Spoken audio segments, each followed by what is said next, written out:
Тоа е синоним за убав говор, дикција, совршено владење на македонскиот литературен јазик. Една е од најубавите и најпопуларните македонски спикерки. Самоуверена, силна, своја. Најнапред фасцинираат незините очи, полни со животно искуство и мудрост. Потоа плени незината насмевка, од која и блика ликот. И кога ќе помислите дека овде универзумот дал се, тогаш следува изненадување. Зборува како да го раскажува својот дамнешен сон, присутна со секој дел од себе во моментот што го споделува со вас.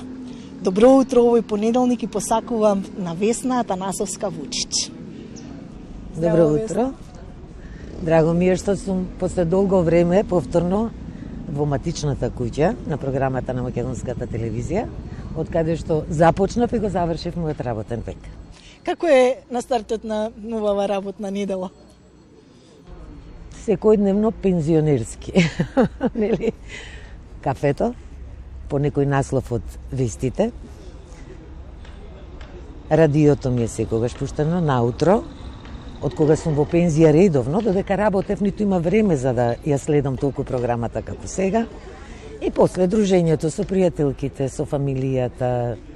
Син ми се јавува од Сабајле да ме слушне, да праша како сум, сама сум сега. Така. Секојдневно убаво. Го одработивте работниот век зад радискиот микрофон, но сепак почетоците беа на тебе. Како се случи токму спикерството да стане ваша животна професија?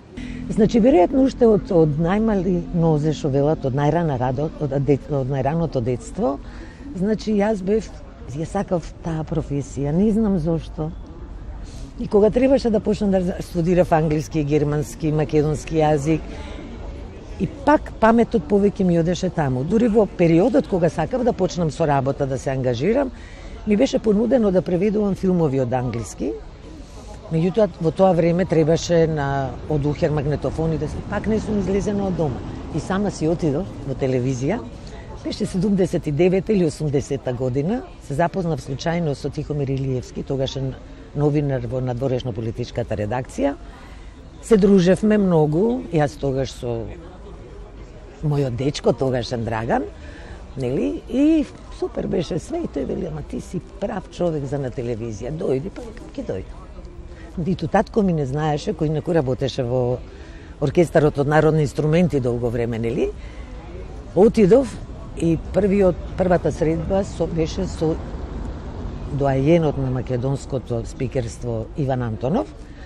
Не снимаше, па рече има материјал, овде може да се работи. И така, јас ми беше интересно, отидов 2-3 пати, ама после некако па свадби, па детенце и кога Мартин наполни 10 месеци, веќе сериозно почнав да се занимавам со таа професија.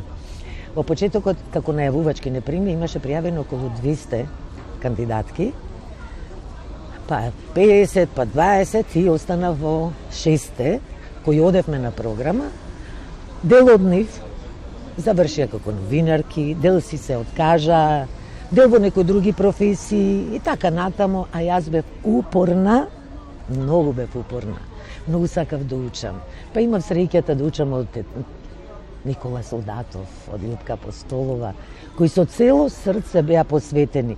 Во телевизија почетоците ми беа во Скопската програма. И како секретарка на програмски секретар, така стоеше звањето тогаш, на информативната програма на Македонската телевизија.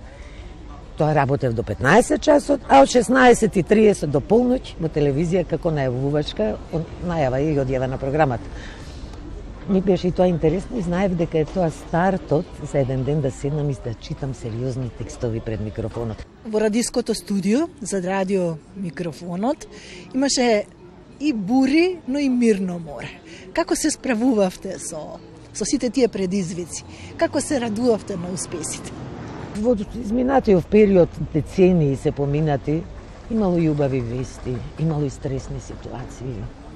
Меѓутоа, професионалноста е во тоа се што и радост и тага се остава пред студиото. Душата работи, срцето тропка. Ама слушателот, односно гледачот, не смее да забележи. Вестите се еден, би рекла, нели, тука немаме многу емоции, барем тоа е правилото кое треба да го почитуваме. Не смееме да бидеме наметливи, да држиме страна, туку порамно да читаме. Ние треба само да ги информираме слушателите, односно гледачите. А радиото ми даде можност многу голема. Јас си читав емисии преубави. За телевизија читавме документарни емисии, а овде и поезија, и проза, па за класичната музика, значи сето она што нема слика за да се опише, едно поинакво новинарство, знаете, тоа се разбира, и се значита. Ќерка на нашиот најпознат македонски гајдаџија Пеце Атанасовски, сопруга на Драган Вучич, мајка на Мартин. Ви пречи или ви годи? Ми годи. Јас така сум израсната, татко ми од секогаш беше, ние од деца го знаевме, дека е дел од телевизијата, од радиото, од живите настапи, ми беше нормално тоа. Едноставно како професија. И не ми пречи, и покрај тоа, нели, јас имам своја професија, меѓутоа јас и се гордеам со сето тоа. Видете, израсната сум во семејство каде што гајдата, изворните инструменти биле нешто свето. Тие и се уште, нас не е нормално така да ги чувствуваме. Почнав да слушам после, по задача, нели, и некоја друга музика кога се омажив. Меѓутоа Драган правеше па и прекрасни, забавни мелодии, па и народни. Тој си гледаше бизнисот, што е слушливо, што е добро за народот, што ќе прифати. Татко ми беше оној дел кај што мора сврсто да се држат корените на македонската изворна песна инструмент, а тој сакаше да народот да ужива во се и се. Пример, сега вака кажу. А јас бев таа што го негува фолклорот, затоа што бев и фолклористка на времето, инструктор за фолклор. Значи, и тоа бев и дел од професионално негување на говорот и правоговорот. Значи, сите сме ставиле по една капка во морето, што се вика Македонија, дел од културата, од јазикот, од забавата, од све, како семејство, генерално зборувам.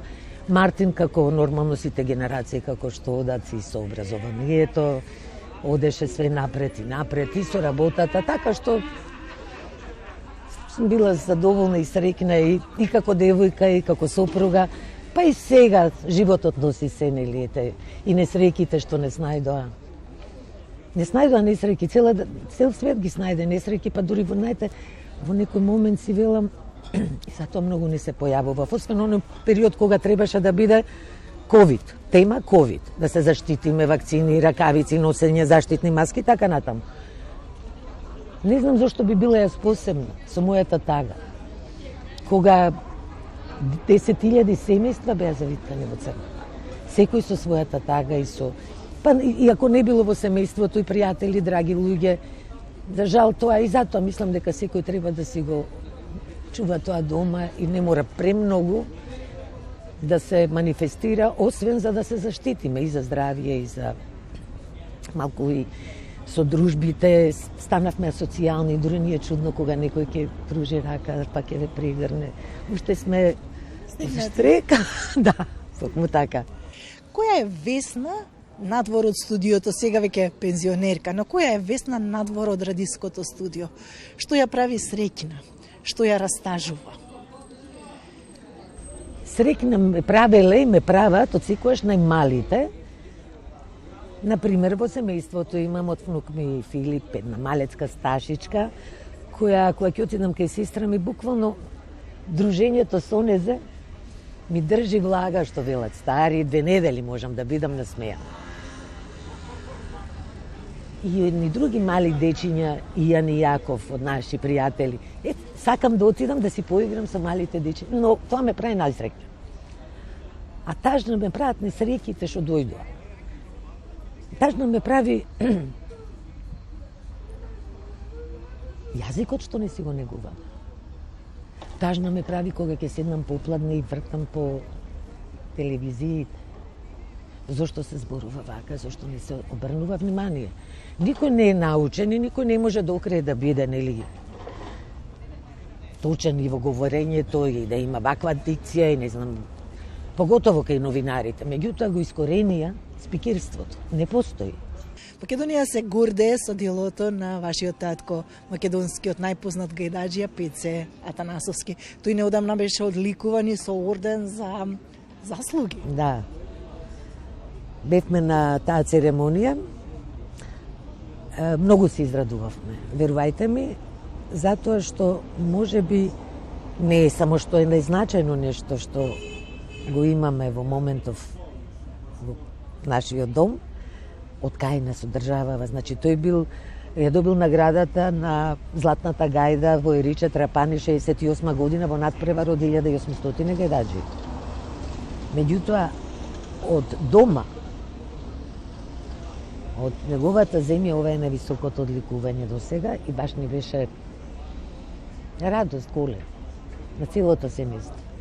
Велат, животот е вистинско чудо, во кое ниту едно утре и задутре не ни е загарантирано. Посакувам добро здравје во секој нов нареден ден. Ми беше чест и задоволство, токму Весна Вучич, доаѓенот на македонското спикерство, да ми биде гостинка во оваа понеделничка утринска дружба. Благодарам, Весна. И јас ви благодарам многу и ви посакувам многу успех во работата.